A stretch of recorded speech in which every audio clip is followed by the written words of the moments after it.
I'm Al McFarlane. Welcome to The Conversation with Al McFarlane. Today is Wednesday, September 14th, 2022. Glad to be here and glad to have you along. I want to invite you to invite your friends. Let somebody know that we're here right now and we want them to join us in what we call robust conversation. Today, we typically deal with the question of wealth and building wealth and community, focusing on real estate, investing, banking, housing, things like that. But we're not tied to that. We are expansive in our approach to everything.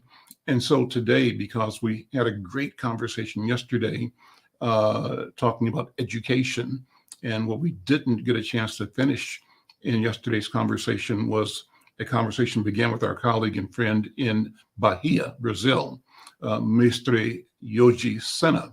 We asked Yoji to come back today to continue the conversation about what's happening in the political landscape, the options that are ahead for the Brazilian community in general, the Afro-Brazilian community in particular. So we're going to have that conversation. As always, there are no limits, no parameters. We try to operate with a free-flowing style that allows us to follow our interest or what questions may come up in the course of conversation. And so, one of the things on the agenda today, later on, is a conversation with Troy Johnson, who will be joining us to talk about the work he does as a book seller and book publisher. So that'll be cool. You can join us. We're going to post the URL or the StreamYard link. And if you're interested, jump on the conversation. Let us know what you want to talk about, and we'll see if we can get you in the conversation as well. Let me begin by bringing on my colleague, Brenda Lyle-Gray. Brenda, how you doing, my friend? I'm fine. How are you, Al? I am well. Good to see you. How's everything in the mountains of New Mexico? Well, I think we're fall. I'm waiting on the leaves. It's so pretty here during the fall. Yeah. Okay. And a little bit angry after I read headlines this morning that Charles III does not want to give his biracial children titles. So, really? No, I mean big headlines. Mm-hmm. Refuses to. Mm-hmm. So that's okay. Well, so the only biracials in that family right now that we know of are the children, his nephews, right? The children of Harry and Meghan, or are there others as well? No, those two. He's talking about those two in particular. He was crying on the internet maybe a couple months ago because he had made comments that he felt that the new baby, Lilibeth or whatever, would look like her maternal grandmother. Mm-hmm. And he was caught saying that. Okay. And that was painful to him. Her Black grandma, right? Yep. That lives in Baldwin Hills in Los Angeles, Inglewood. Absolutely amazing. Yeah. And so he actually said, because of that, there's no way I can give you titles. I mean, titles don't really put you in line for succession, I don't think, do they? Or do they not? Do they? Oh, for William's children, yeah. Because it would be William, right? And then it would be George. No, those kids are like 8 and 9 down the road. But just the audacity. Oh, I thought it was horrible. So, but countries are bowing out too. Jamaica, I think it's about 10 or 12. They want no parts of him. Well, we'll see where it goes. Let's bring on our colleague and friend, Yoji Sena, who's joining us from Bahia. Yoji, how are you? You unmute, please. Yeah, there we go. I'm doing very good. Good to see you, man. Good to see you too.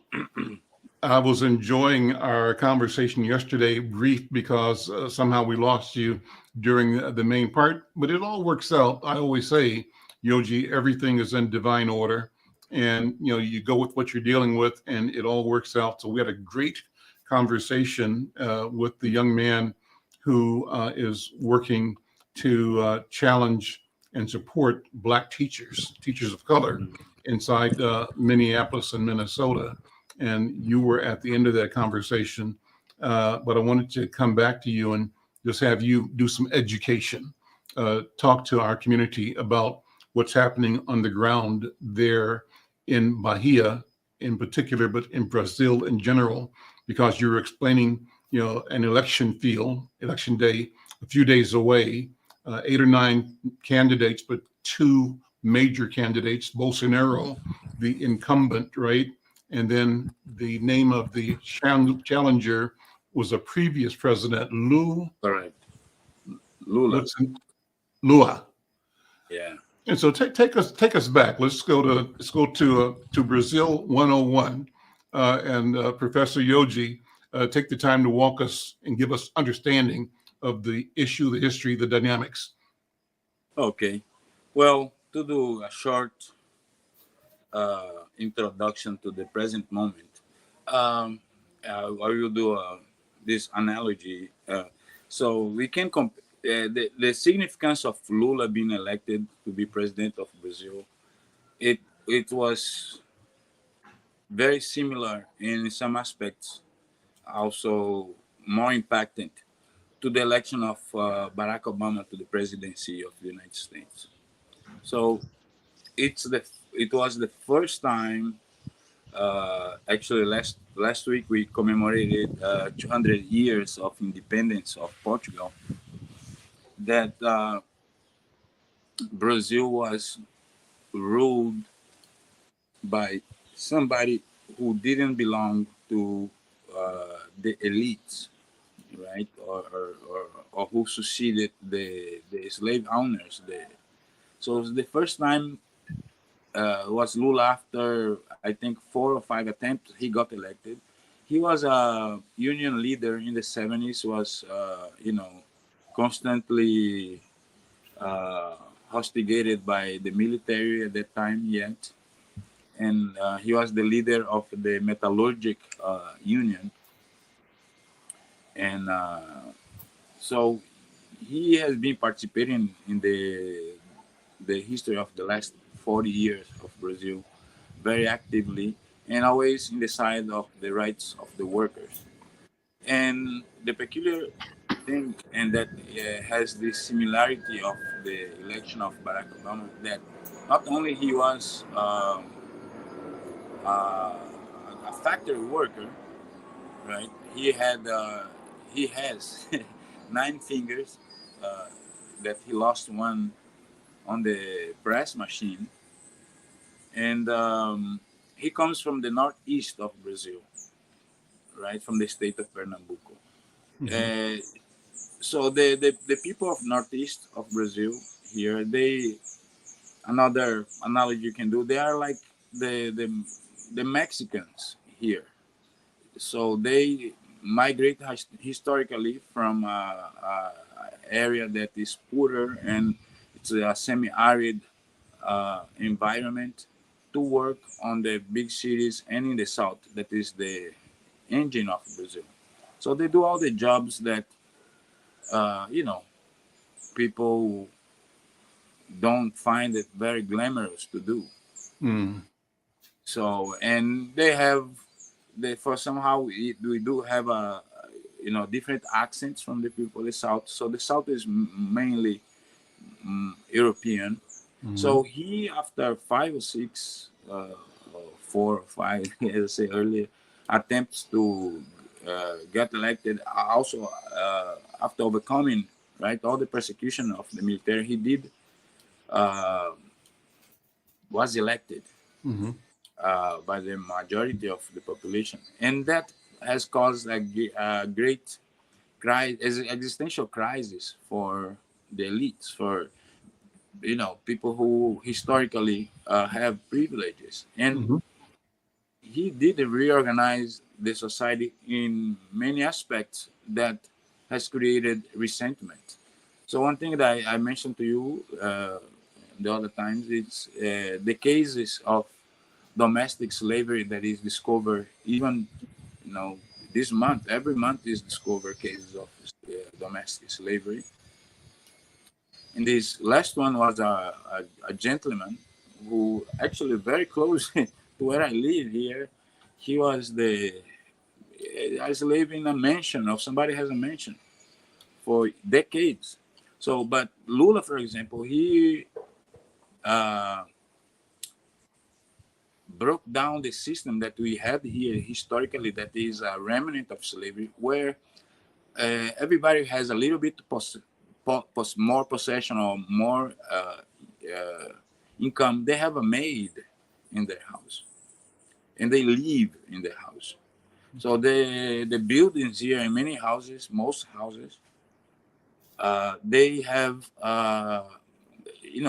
like an apartment building. They say it's they announce it's a 3-bedroom, living room, TV room, plus employee dependencies, which is so they have a room for the employee who used to live in the back of the is after the kitchen by the laundry, and the finishing of the construction, that room, it's another quality. The bathroom, the faucets very inferior quality. Mm-hmm. The floor, it's inferior quality, this kind of stuff. So he broke down that system, for example, that now they are who wants to have them, they are employees, and they have all the legal rights of workers.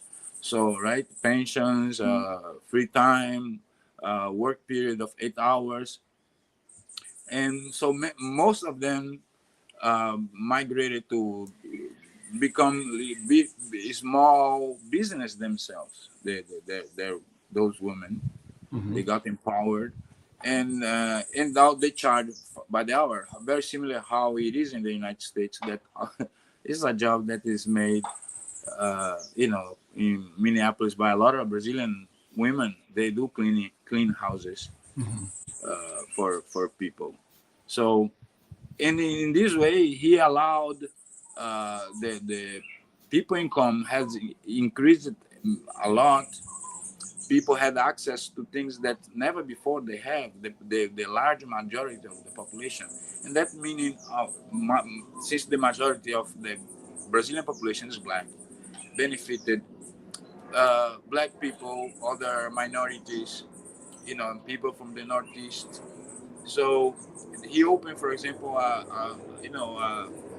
incredible amount of universities. He democratized the access to superior education to many people that before, would that be just not either. Sometimes they just give up even on the dream.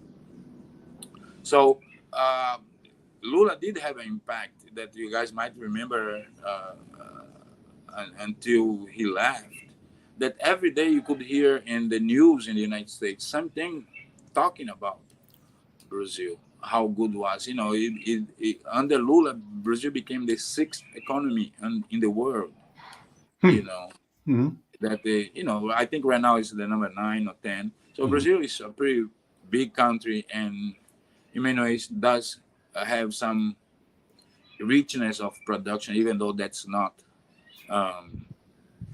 let's say, shared. But under Lula, that's what happened.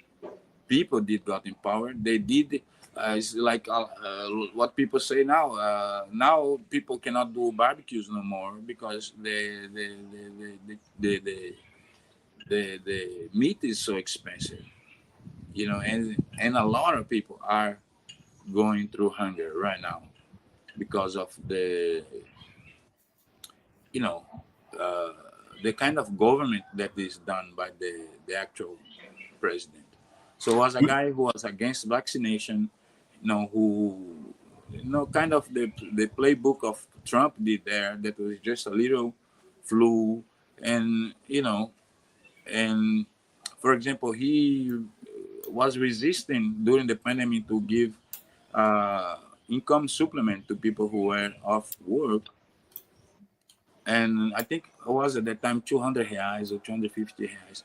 250 reais is $50, right? And but right now, he he right now does recognize that is still the emergency of the pandemic, so he decreed it to be emergency situation. So he now is offering 600 reais, that is a little bit over $100, as assistance to people, right? And with much more relaxed rules than before. But this system, it was created by Lula, right? That was a form that really to curtail poverty and enhance nutrition for kids, and he create all kind of incentives, for example, for kids to be in school. He enforce and prohibit children exploitation for work, for sex, so he did a big change that has been questioning these 200 years of privilege, right? Some of the reports that I have read suggest that Bolsonaro's success was based on his convincing the public that there was a lot of corruption. And that's what he kind of campaigned on. But tell you what, let's take a break, Yoji. And, I was looking at an article on the election that appeared in a recent edition of the Washington Post. And it kind of lays out in part that, Jair Bolsonaro is really a right-wing populist, as you say. But what he's done is cut fuel prices, it says. And he also has sent monthly cash transfers to poor families. But that has been his strategy to try to get more support from the people probably in the North and Northeast, where his natural base may be, as you said, in the South, which is European. But despite those efforts, he's not succeeded in closing the gap. And that Luis Ignacio Lula da Silva, who is 76, is still leading by more than 10 percentage points. But they say that when the field is reduced to a head-to-head matchup, the gap is even wider. Lula is even stronger at that point. And, it mentions that Bolsonaro was a former officer in the army, and he's been in the Senate, I think it was, or in legislature for a number of years. What else here? And you can tell me, this article says that Lula had been in prison. I don't see right away what the story of that is, but his conviction apparently was annulled. And it also says that Bolsonaro dismissed COVID-19 as a little flu, right? And that didn't sit well in a country, where a lot of people, 34 million people were impacted by COVID-19, including almost 750,000 who died. And that number is presumed to be an undercount, so many more. But, and then this article says that up to 40% of Brazilians rate Bolsonaro, his administration, is bad or very bad, and that he's been unsuccessful in trying to give these cash payments back to 20 million families. So I want to come back to all of that, but let me take a minute and bring another guest in. I'm going to shift the conversation a little bit and then come back and spend more time on Brazil. This is great to have this time, Yoji, to have you explore and explain. And our mission is always to tie things together. Well, who's backstage who's going to join us now is Brother Troy Johnson. And Troy, if you're there, let's come on in. Troy is the leader, the head of, founder of the African American Black Literature. What's the proper full name, Troy? That's the African American Literature Book Club, which is, where's my logo? AALBC.com. There we go. Right. Good to see you again. And I don't know if you were on before when Yoji was on, but if not, let me introduce you to Yoji and to Troy. Pleasure to meet you. And I'm hoping you just join me in this conversation with Yoji, right? because I think that we all are bringing our concern about the movement of the world and the elevation of opportunity for our people wherever we are on the planet. And I think that because of what we're doing here, the three of us, I'm not sure if you're in Texas or in East Coast or West Coast. Troy, where are you? I'm actually, right now I'm in Tampa. In Tampa, Florida. So you're in Florida. Yogi's in Bahia. I'm in Minnesota. Brenda is in New Mexico. Amazing that we can be together. It's awesome. That's so cool. and I think it means something about the movement of the planet and movement of our people in the planet. It means that we can have this direct relationship with each other, tell each other how it looks from where we sit and where we stand, and personalize the narrative of community and country in ways that we see similarities, we see angles, strategies, problems, systems that either hurt us or help us. And we see our ability to be the masters of the future. So for that reason, I really enjoy having this format and this place to talk. And take a minute to give us again the story on the literature mission that you're on. And before you're done, I'm going to bring us into conversation with your thoughts on what's happening in Brazil and what you've observed as a literature and business person about how our people are doing throughout the diaspora. Okay. I guess I start? Yeah, go ahead. I was not actually listening while I was on backstage, but I can talk to this issue in general. Mm-hmm.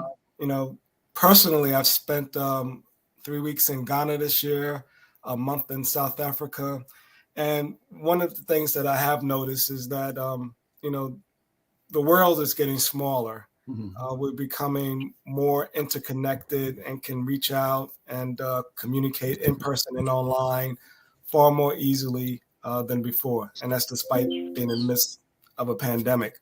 One of the things that I am noticing, however, is information is circulated more easily, but at the same time, misinformation circulates more easily. And the way things are structured on the web in particular, and the media follows the web often in most cases. You see the media looking to see what's on Twitter and then rebroadcasting that. But, bad information or scandalous information or negative content spreads more quickly than positive content. And as a result, what I'm seeing is, misinformation traveling far more widely and having a bigger impact. I've been managing a discussion forum for decades, for almost 25 years. And one of the things that I've seen most recently, and is surprising, is there are individuals who will come onto the forums and start out, saying reasonable things, and then slowly becoming more radical and more aggressive. And I'm beginning to believe it's a tactic, because, I've seen traditional trolls come in and plop in, just obvious nonsense. But now the trolls are becoming more sophisticated. And I think I'm getting a taste of what is happening on social media more broadly, in the sense that we know there are people who are on social media who are trying to sow dissent, who helped, for example, get Trump into office. And, some of us may feel that we weren't influenced to vote for Trump, but some of us were influenced not to vote at all. We were so disillusioned by all of the negative stuff, and Hillary's operating a pedophile ring in the basement of a pizzeria and all this stuff, it is impacting our democracy. It's impacting in what we believe. And I think it's in many ways it's made, despite the technology, despite the access to information, we're less informed or poorly informed. And, as these companies become more dominant, people believe everything's on Google. Like if you can't find it on Google, it does not exist. Yeah. But, we all know that, there's a lot of stuff that's not on Google. And so what does that do for Google? What kind of preeminence or predominance does it give a company like Google or Yahoo? Or, it used to be, I remember, what was it? CompuServe back in the early days, and then AOL, were the big platforms. And then all of a sudden, here come Yahoo first, I think, then Google, right? Is that the order?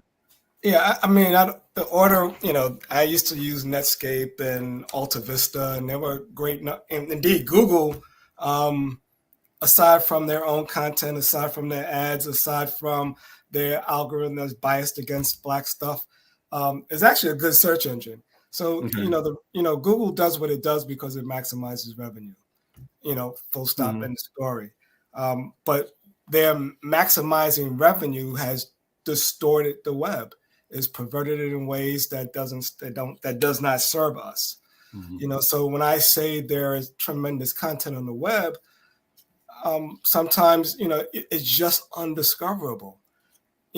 Most of us, we go to Google, we plop in a query, and 66% of the time when someone goes to Google, they don't have to leave Google, because Google has scraped stuff from Wikipedia or scraped stuff from some other website and presented it on the page, so you don't have to go to the underlying website. And not only do you not go to the underlying website, you don't scroll, you don't look at anything past the 10th search engine result. So today, in the old days, the real marker is when you don't think anything else exists. Well, that's the thing. When you come into your use of the technology where you think this is where it begins and ends, and then you're locked, right? Exactly. So people believe, if it's not on Google, it doesn't exist. But again, Google, no one's going to page 2 of Google, certainly not page 3 or 4 or 5, and it might be a great site on page 16, but no one is going there. And so that's our challenge. So as a bookseller, as someone trying to disseminate information, there's a tremendous amount of competition. So you go to Google, you look for something, you never leave Google, because Google puts all their stuff up there and their ads, and then if you happen to try to search, you're not going to go past page 2 or page 1, really. So again, majority of people who go to Google don't leave Google. 90% of websites, and I wish I could quote a source, but I read somewhere 90% of the websites that exist do not get traffic from Google. That's a big deal. And and indeed, I serve at Google's largesse. They could wipe me out tomorrow. And I think we had this conversation before. They have done that, back in 2011. They, most of my traffic comes from Google search. Not social media. It comes from trying to create content and optimizing the site for search engines. And as a result, I've been able to survive for 25 years. But, Google could literally end that tomorrow. So it's important for people throughout the diaspora to understand, I think, that the technology exists and we need to take advantage of it. However, if we rely on a handful of companies, Amazon, Facebook, Google solely, we're not going to be able to take advantage of it. We're certainly not going to profit from what's going on the web, but we're not going to be informed as well as we should. So, this conversation as an example, if where will it go after this? Well, are the people who are tuned in now, are they only ones who are going to see it? And will it be archived? If it's archived, where is it going to be archived? How is it going to be shared? How will it be discovered in the future? These are things that, we have to address, and hoping that sharing a link on Instagram is going to do it for us isn't. And when we talked last time, I told you that I had become a follower and participant in the social media concept called narrative with a K, and Nubia. And I think you checked in with them. Maybe you've been on there. How do ventures like that work, given the expansiveness of YouTube and Facebook and Google? Is there a certain amount of either naivete or audacity associated with the idea of creating a parallel or alternate stream? They use the language all the time, social structure versus governance structure. Governance structure, they say, and I say they, I'm talking about the two principles among the many organizers of narrative, those being Dr. Karen Hunter and Dr. Greg Carr. But they use the term, and it's a great term for me to learn with and to conceptualize, the landscape. Governance structure is how we are to each other and for each other. What do we mean to each other, and what do we do that builds sustainability, viability, possibility for us individually, collectively, as a community, as a culture, versus the social structure.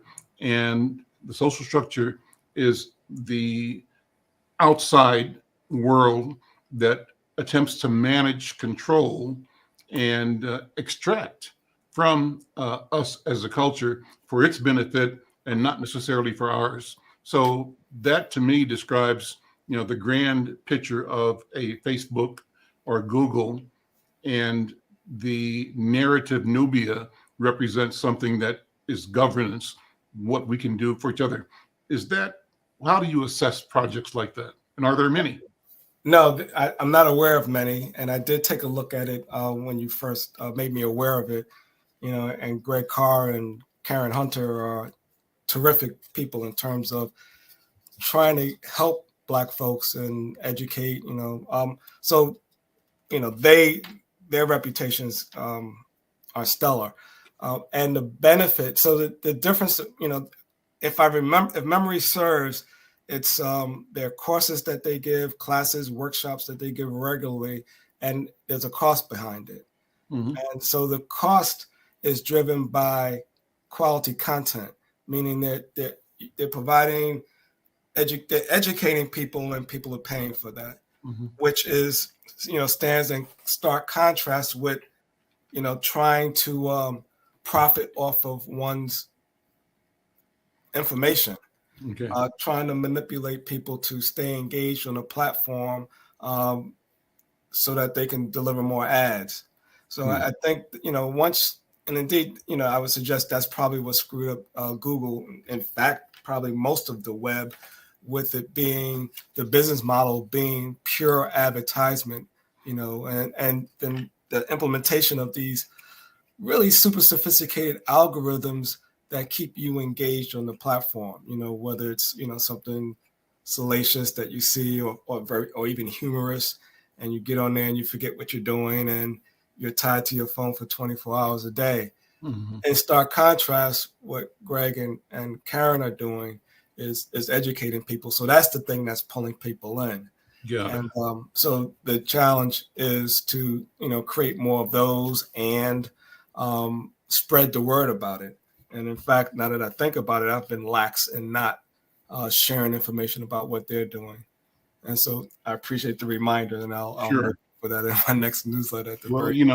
That's why I keep reaching out to you, because I believe so in what you're doing, that any chance I get to call you up or invite you on, I'd like to make sure you're here to both tell about what's important to you, but also the important thing to me is that we're having the conversation, and we want to model the value of us being together for mutual and individual benefit.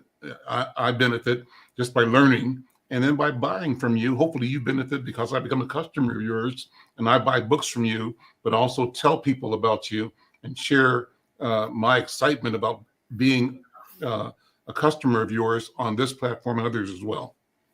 Great. No, that's the only way that businesses like mine survive. They survive through the support of individuals, like yourself and many others. That's the only answer.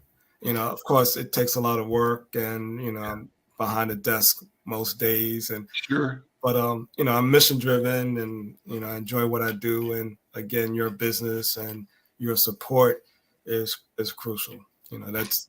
I can't say any more than that. So I appreciate you. We'll take a minute to talk about your next publishing project. You got a book coming out. Yeah. Yep. And I'd love to know more about your discussion forums. That just sounds, because that's kind of what I want to do. So I want to learn from you how to do that. That's number one. And then you've also got an anniversary. You've been at this 25 years. Yeah. Next month will be, in October of 1997, I sat down at a computer and started this online. At the time, it was just, selling books on the web, but it's grown to be a lot more than that. And one of the first things I did was set up a discussion forum. Mm-hmm. And at the time, it was super popular. I mean, because, look, there was no social media. This was years before social media emerged. And in fact, when you mentioned AOL, and there was places like CompuServe, and there was all what we call these walled gardens, so if you want to, participate in AOL, you had to call them up, dial in, connect to their servers, and you were limited to doing what they said you could do. Mm-hmm. And then the World Wide Web emerged, and it became commercially available to anyone, literally anyone. And people were super excited. They were like, all right, so we are no longer constrained by what AOL will allow us to do. And there was an explosion of all of these platforms and bookstores and you name it. I mean, there was just so much content out there. Mm-hmm. And now we've contracted again, and we're back to where we were before, where it's like either you're on Twitter or Instagram or Facebook, and you can only do what they tell you to do. And in fact, now it's even more pernicious in that you're manipulated into engaging in certain behavior and looking at certain things. But we're locked in. We're back to the walled gardens again, where we've relinquished control to these companies. And, so as a result, my discussion forums aren't as popular as they were 15 years ago. They're just not. They used to be super vibrant, mm-hmm. super engaging, and, it's just a fun to participate in. So describe that. I mean, let me get an idea of what that was about early on and now even. All right. So, I mean, early on, you would get, hundreds of people participating regularly. There were, 100, which is a lot, for people to go to a platform, sometimes argue, sometimes be supportive. It was just the whole thing. Was that when they were talking at that time or just keyboarding? Just keyboarding. Just keyboarding. Not even today, nothing verbal. Okay. I mean, so it was just people typing in what, mm-hmm. what's a current, like someone posted recently about, it was an old post, but the post had to do with the notion that there are many more Black people now overrepresented in television. So someone floated that idea. Mm-hmm. And then, someone else mentioned, there's more interracial couples on TV now. And, so that led into a wide variety of discussions, and some say it's good, some say it's bad.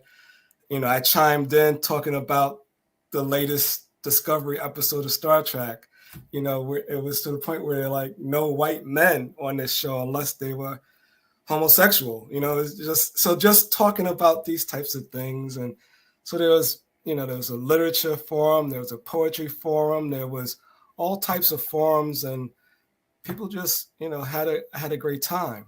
But, social media has really sucked all the way out the room. So there are things that social media are doing that, I'm not doing on my forum. So I'm not pushing you content. So you go to the site and you decide what you want to look at. Social media is really sophisticated in serving you information in your feed that's going to keep you there. They've done things with, the like button, for example. So people are motivated by how much their content is, someone just clicks the like button or how much is shared. Mm-hmm. So the motivation is a little different in that now people are putting up content and they're driven by how popular it is. And it's really changed the behavior of people and how they feel about themselves. And the cameras now kind of automatically edit how you look. And so you look a little bit better than you do in real life on social media. Then someone else sees it and be like, wow, they look great. I don't look so great. And, it's just that whole thing.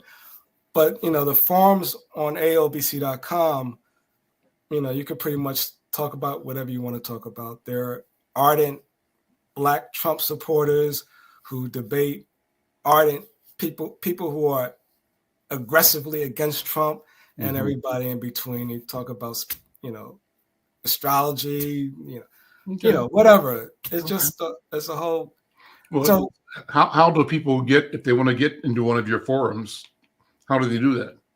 All right, so there's a sign up. You have to sign up. Over the years, I personally approve each account because there are bots and programs that generate logins, and if you let them just log in freely, you'll get overrun by spam. So spam is a major management of spam is a chore. Okay. So the software that drives my forum helps with that a little bit, but yeah, sometimes I can't tell. So if you have a Russian domain, that's usually one sign. It's a red flag, right? A flag anyway. Yeah. It shouldn't be, but it turns out it is. So if you coming in .ru, you're not likely going to get approved. But then, I often approve accounts that look legit and they turn out not to be. Sure. So you have to log in, create an account. I have to approve the account, and then you have to acknowledge that approval. So once that happens, then you can post anything you want. Okay. And, over the years, after thousands and thousands of accounts, I probably banned less than a handful of people. Okay. So most people, some people say I should be more, some people suggest I should more aggressively moderate, but I don't want to stop people from saying what they truly feel. So if depending on the type of forum that you're interested in running now, I would give you a variety of different advice on how to run it. Okay. But at the end of the day, you need, well, in my case, I need people to read the forum. So I get far more readers of the forum than I do people who participate. But you also need participants. And, indeed, you need a critical mass. It doesn't have to be a great number of people, but you need a critical mass of people who regularly participate so that you have something going on so that you can attract people to at least read, or what we call lurk, on the forums.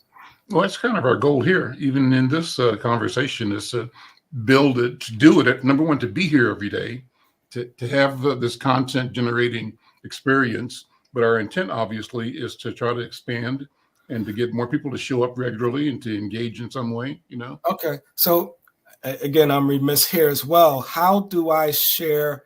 I mean, these conversations are archived. Yeah, they're archived. So what I'll do, with this one is share it on my forum. I'm assuming that there's some embeddable source that I can use to copy this video. Yeah, from StreamYard. Yeah.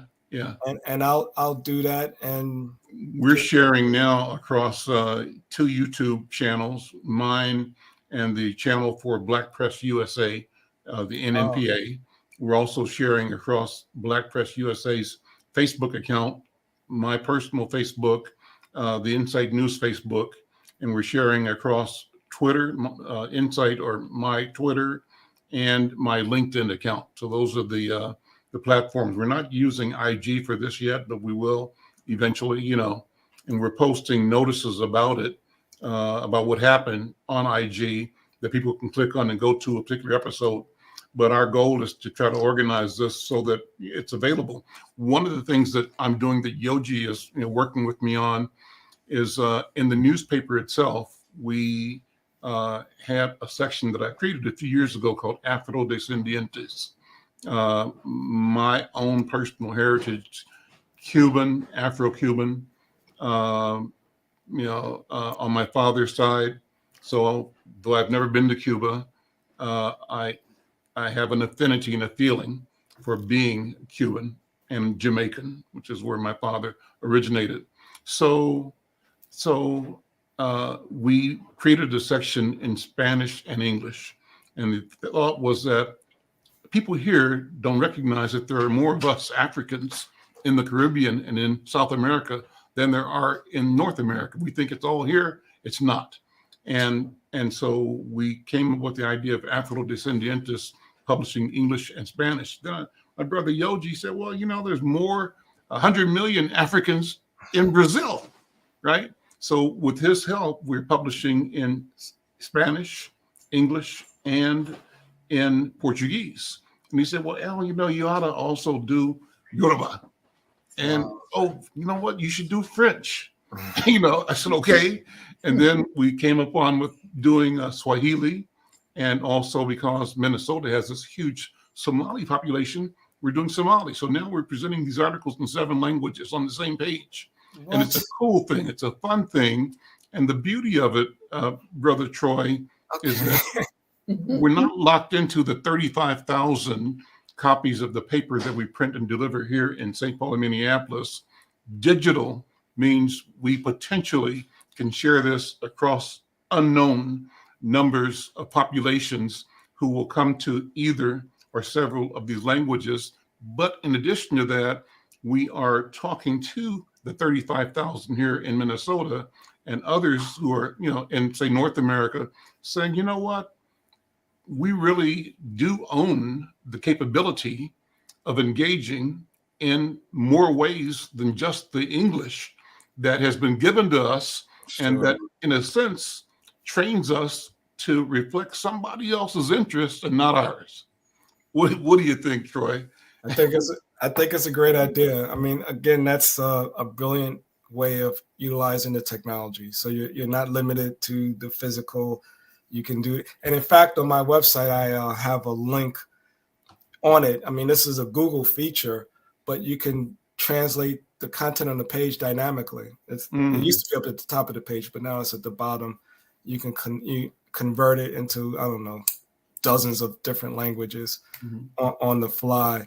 I don't have any data on how frequently that's used, but that's, then that starts to talk about the things that I think are important in terms of how this information is being shared on multiple platforms and multiple IDs on the same platform. Is there any effort to determine how that engagement is going, or what's the most effective, and then maybe try to do more of it or try other things? Are these videos on YouTube as an example? Yeah, they are. All right, yeah, so they're on YouTube. Yeah, even me having to ask that question.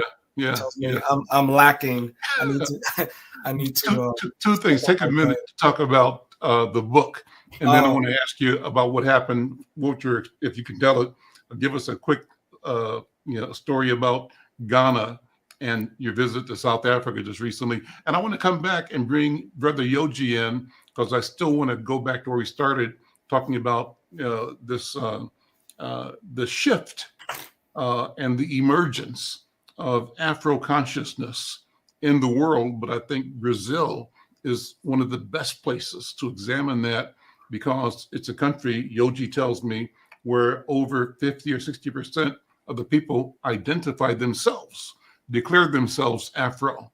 And that wasn't the case years ago. But jump in about your recent trip, 3 weeks in Ghana. And all right. So I'll start with the book. The book is by acclaimed author Kalisha Buchanan, and she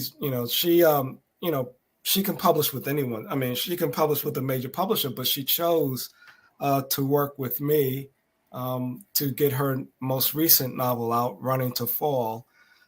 It's a terrific book.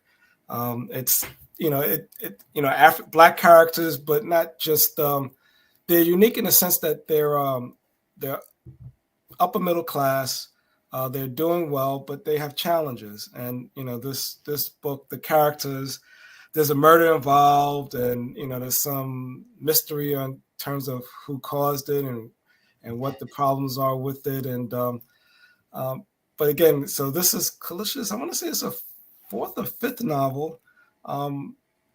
again, this is my first foray into publishing. So, I've been involved with publishing in a variety of different ways. We edit manuscripts. I work with Paul Coates printing books with A Good Day to Print. And I promote books, obviously.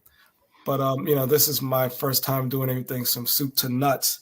And it's been a learning experience. It really has. There's a lot of things that need to go into a book to, produce something of professional quality.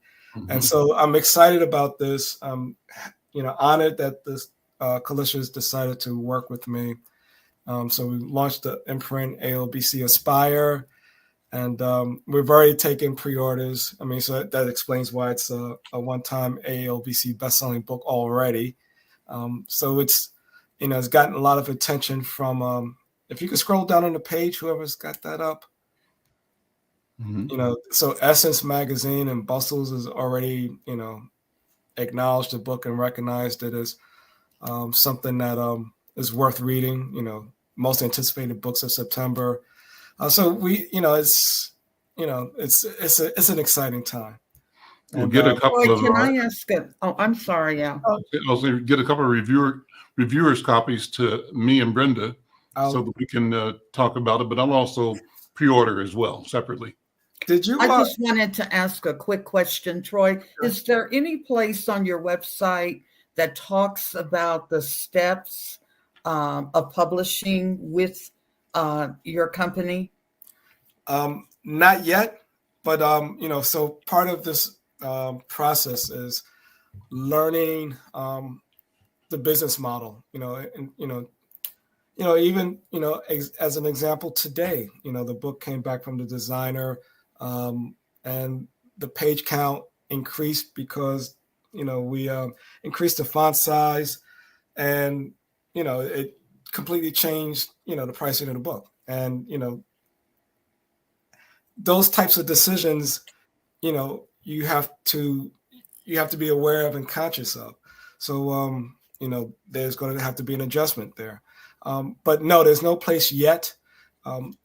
Once I decide, so the other thing I need to decide is what books am I going to publish? Am I going to just publish anybody? So if I'm not going to just publish anybody, because you can go to Amazon or Ingram Spark or any number of people who publish anybody. So I want to publish works, by, high quality authors. And how do I divine that? It depends, So I have to figure out my business model in determining who and what types of books I publish. But in my case, Kalisha was a no-brainer because she's acclaimed and proven author with a track record. So all I have to do is just produce a quality product. And so that's what I'm focused on doing that. But Brenda, in terms of, how my business model will work, there'll be some type of criteria yet to be determined on how I decide which books to publish.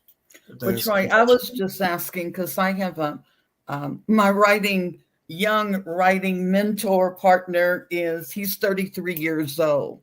And we have a couple children's books, and one is sci-fi. And there are several white companies that are interested. And Cliff is very protective because we know manuscripts get stolen. Matrix was stolen. And there was a woman that was my age and had 11 books. And that 11th one was stolen. Dr. Quinn, the medicine woman, they took each chapter and did a segment. So we're real protective. And, I'm just kind of working with him along the way. His mother is a dear friend. And I would love to work with the Black publisher, but it's down the road. Yeah. A couple months down the road. So I was just wondering if there was some place where I could lead Cliff to look. I mean, I've been writing a long time, but the door didn't open for me. Okay.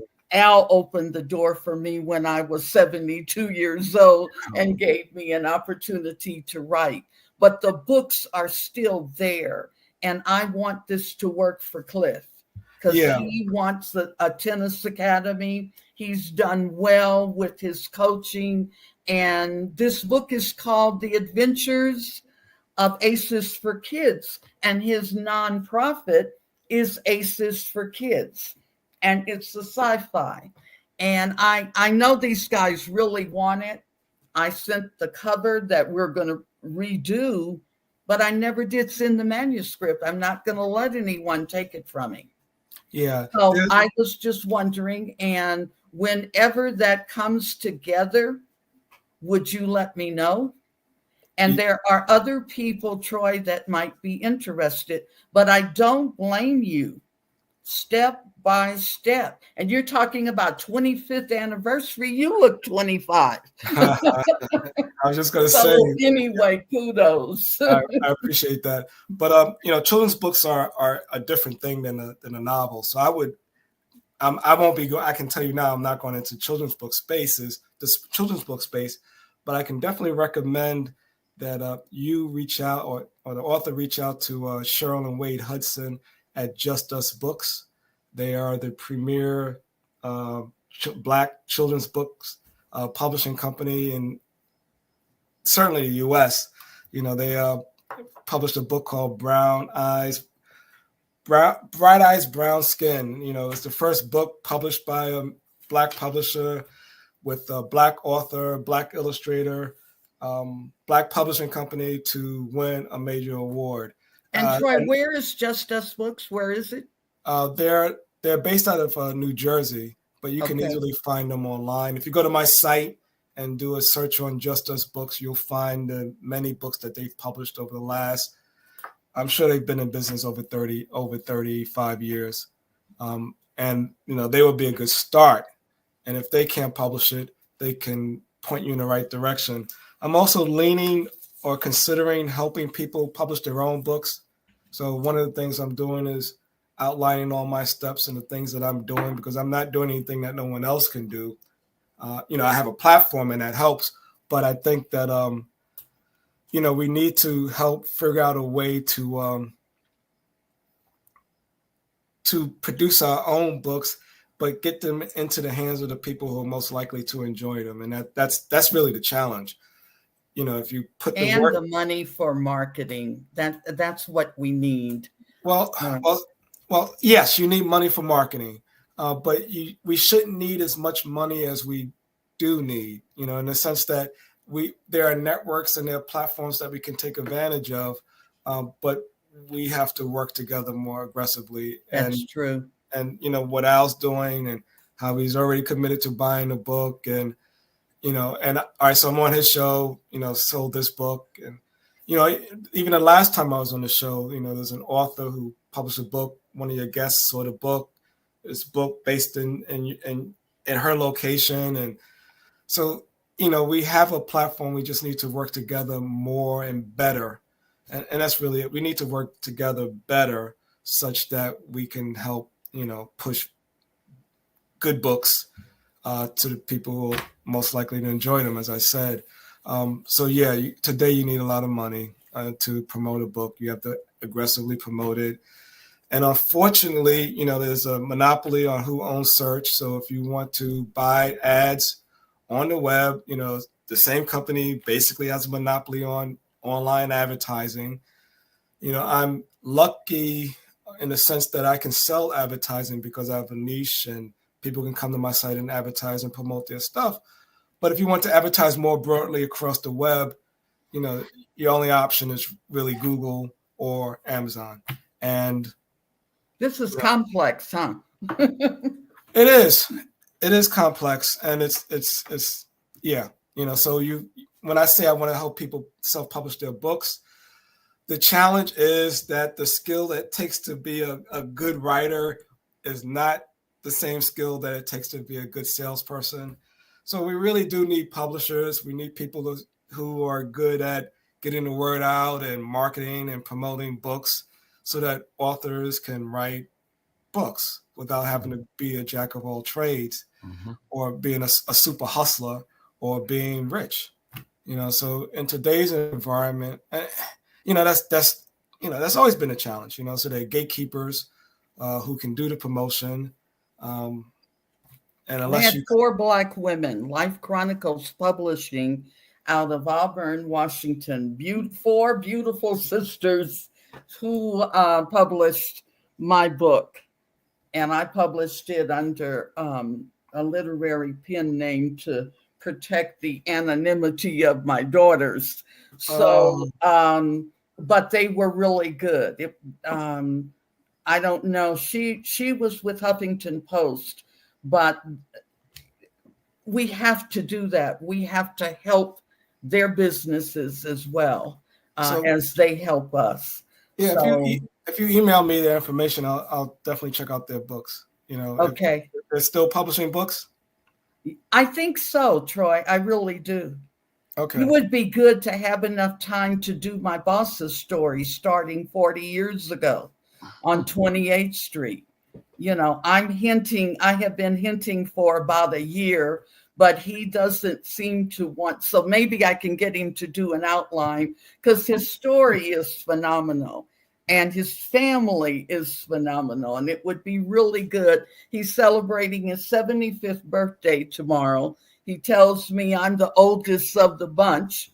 There are 4 of us that grew up, together. And I think that every time a brother pops up, I'm just more amazed. But his mother was just amazing. And his father was an entrepreneurial before any of us ever thought about it. But that was our neighborhood.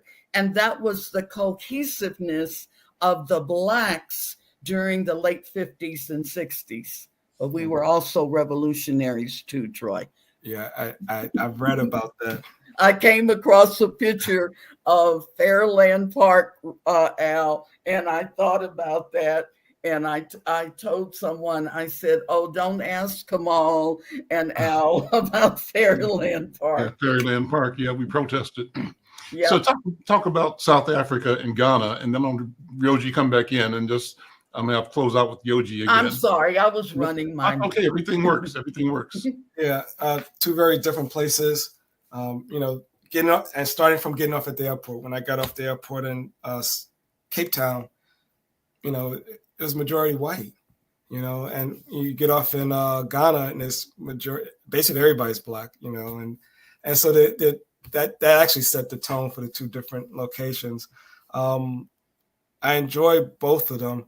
My goal in both locations was really to connect with the literary people. So I went to bookstores. I found more bookstores in Cape Town than I did in Ghana. But I connected with more people in Ghana. I was with a group there called Impact Hub, and I got the chance to meet the mayor of Accra. I got the chance to meet the what do they call basically the chief of OSU, or the OSU Mansa, if I'm pronouncing that correctly. And it was it was a very formal event with honor guards and gunshots and presentations and introductions. So that was really interesting. But the idea behind both trips is that there are people who are trying to get more African Americans or more Black people from the States to work more closely with people on the continent and vice versa. So, one of my goals has been, so it says African American literature, but it's really literature from Africa and across the entire African diaspora.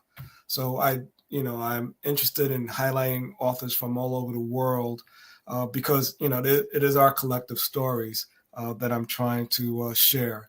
One of the interesting conversations on our discussion forum, there was a gentleman who self-identified as white who was saying, that, I believe that there was an African presence in North America prior to, Columbus. There's a lot of evidence to support this, and this guy shot that down and discredited people like Ivan Van Sertima, and his evidence was some YouTube video by some uncredentialed knuckleheads. I don't even know who they were, and he couldn't vouch for them either. But he was so quick to dismiss anything that had to do with African accomplishments, prior to the European, like it's, they're talking about aliens building pyramids rather than, Black people building pyramids. They think the Greeks started everything, where the Greeks themselves said they learned this stuff from Kemet. But there are people who just simply reject that, so again, the history is there. It's been written down. It's just that what we're taught and what spreads very quickly across the web.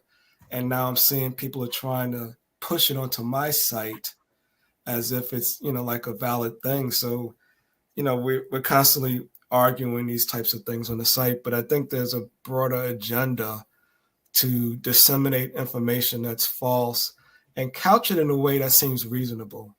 And that's the challenge, because if you're not sophisticated or haven't been exposed to a variety of ideas, you're liable to fall for anything, because again, you have reasonable, articulate people making statements that on the surface seems reasonable. So you're like, and if it comports with your existing worldview, then you're liable to believe it. It's almost like the idea that, when we were talking about super predators in New York, and talking about, how Black people are perceived as inherently inferior, where clearly that's not the case. People believe that there is a Black race of people who are descended from, apes, and, the genetics tells us, the science is there. No, Black people didn't, weren't descended from apes, and, there is only one human race. And these types of things are things that we have to consistently challenge. So in Africa, it's the same types of struggles. The impact of colonization, even more severe in Cape Town than in Ghana. Informal housing scattered all over, South Africa, and then you have the really wonderful areas closer to downtown. So there's still a lot of stratification, still a lot of income inequality and wealth inequality. But we see the same things here in the U.S. And in fact, wealth inequality has only grown over the last years. But we don't hear that. We don't talk about that. I don't know what we're doing. It's almost like people don't really appreciate how bad it is here. Because most Americans don't have passports and think America is the greatest place that's ever been. And it's difficult to argue that with someone who's never been anywhere. So we got a lot of work, and I'm talking about white folks in particular, people who should know better, but were just educated under the same biased, racist culture that we were raised in. So it doesn't just affect Black people adversely, it affects everyone. Well, they co-sign it because it means privilege, opportunity, and they are willing to wait in line. And their story is that they deserve it before we deserve it. So that's why they are willing to continue to dismiss and channel shade in our direction and castigate and normalize this notion of deficiency within us, within our community, our culture, because they are waiting for their chance to reach that dream of what whiteness ought to be affording. Yoji connected me with, and this is about connection, the Brazilian Descendant Association in Lagos. And one of the people that I want to introduce you to in the future is a sister named Molara Wood. She's an author. I met her on the call with Yoji, and she sent me a copy of her book.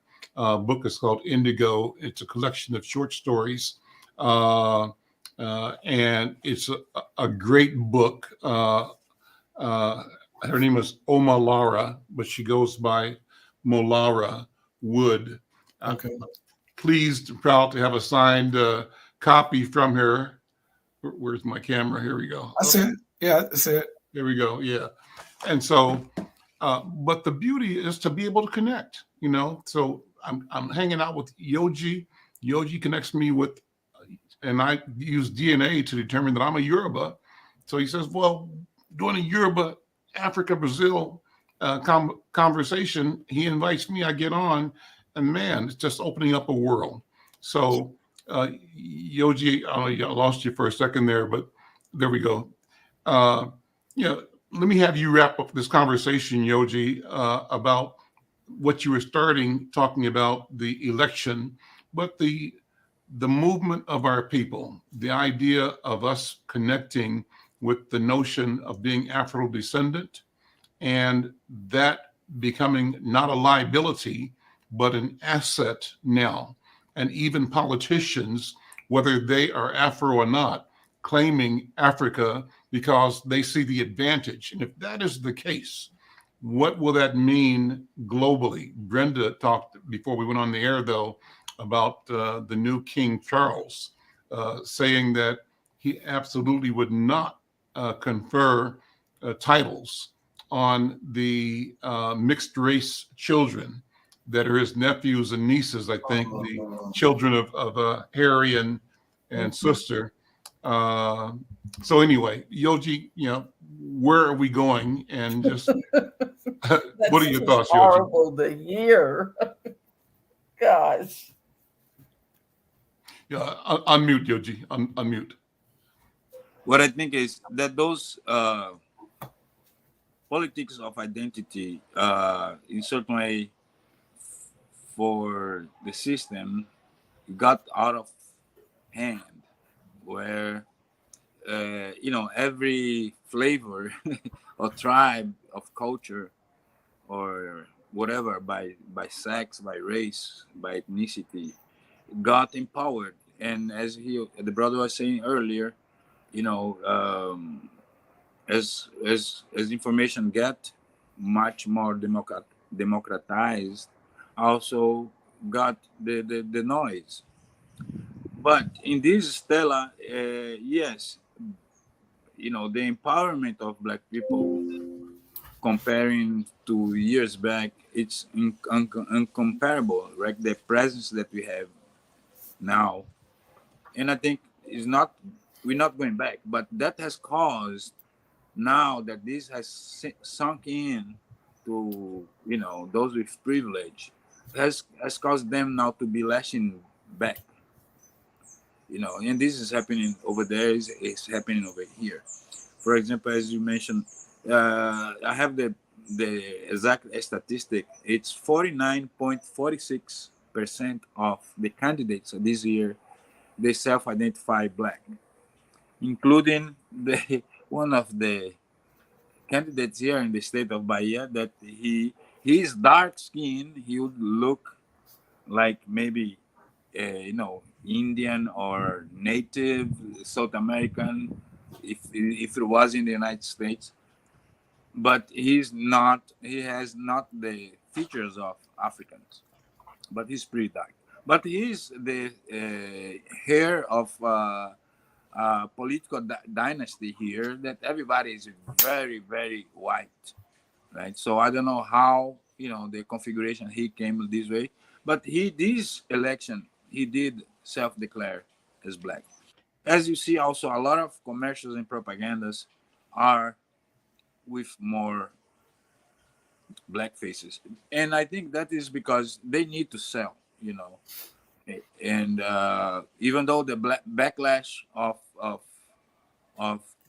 those with historical privilege is present, the numbers of minorities are bigger. So and that is what creates this acceptance, because the industry, the power with money understand that nowadays you cannot exclude anymore, or not make it invisible as were, because this gene has left the battle, and that is in certain way this struggle that we are having here. As I said, Lula would be a Black candidate. He is this equivalence, because he's a person from the Northeast, is a worker, as a peon, as we call here in the US. he didn't finish high school. He has nine fingers. He has a tight tongue. He speaks of a sleep, but has been the best administrator ever in Brazil. Where all the indexes went, as I say earlier, Brazil came up to be the 6th economy in the world. So, and this is this here in Brazil, basically it's Lula against Bolsonaro, and the electorate is divided basically like that. People of European descent or those who consider they are better economical class, or they has those right wing. Because also I would like to remark, Bolsonaro is how you say, extreme right wing, not just right wing, and I ignore right wing. So he has popularized guns. So the violence, as we talked yesterday, it's prevailing now. Their followers of Bolsonaro has been attacked and killed several people. Last night, one of them, that is a Congress guy, attacked vehemently, as the president did in the debate, a female journalist. I mean,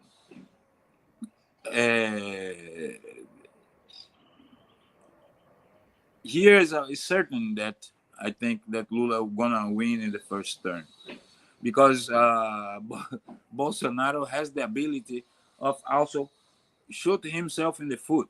So he does one and breaks two. So all the time, but people do remember, as you mentioned, like 800,000 plus people died here in the pandemic. People remember that.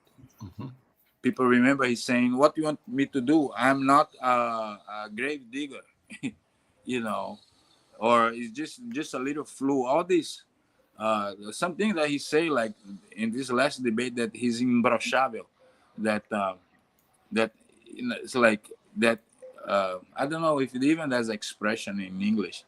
Brochar is when you don't have a erection, but he said that to a rally, in a debate, that he is supposedly super macho, that he never fails, like he, and at the same time he's saying that he's a man of God, But so it's very similar to what Trump did, even though that he lately has adjusted that, saying that if he loses, he will retire from politics. But until recently, and he does that intermittently, he's creating doubt about the legitimacy of the electoral process and of the counting votes. Because Brazil, here we do electronic vote, and in the same day we have the results. And in certain way, it's an example for other countries, because there is no way of fraud and there is no way of hacking, because none of those machines, of course, is connected to the internet.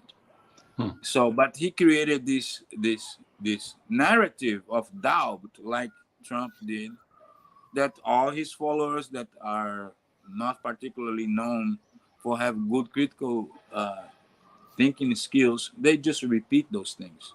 Sure. Yeah. Like Trump. And so the American government has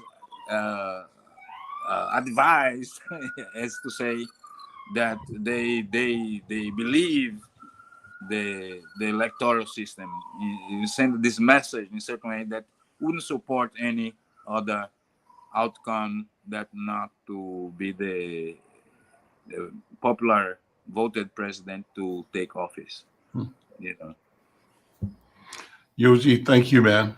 Thank you. You're welcome. This has been a good conversation. Troy, thank you. Brenda, thank you. Let's keep doing this. And I think it's important that we have these conversations. I'm Al McFarlane. This is The Conversation with Al McFarlane. We'll see you next time. Troy will send you the link, and please do share it. Okay. Good. All right. Thank you. Take care, everyone.